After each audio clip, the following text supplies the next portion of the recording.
Seperti inilah sejumlah anak-anak di Kelurahan Simpang Priuk, Kecamatan Lubuk Linggau Selatan 2, Kota Lubuk Linggau.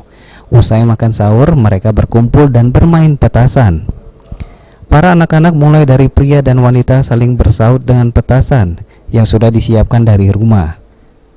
Aktivitas anak-anak bermain mercon ini dilakukan di pinggir jalan lintas Sumatera atau Jalinsum kawasan setempat. Hal ini tentu berbahaya bagi keselamatan mereka dan juga pengendara yang melintas. Polres Lubuk Linggau sudah melarang warga untuk tidak bermain petasan, lantaran hal tersebut dapat mengganggu kenyamanan dalam menjalankan ibadah puasa.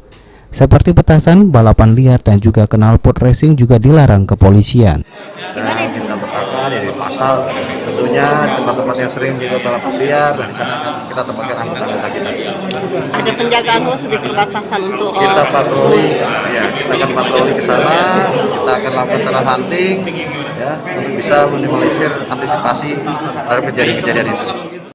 Tri Hajriah, PAL TV.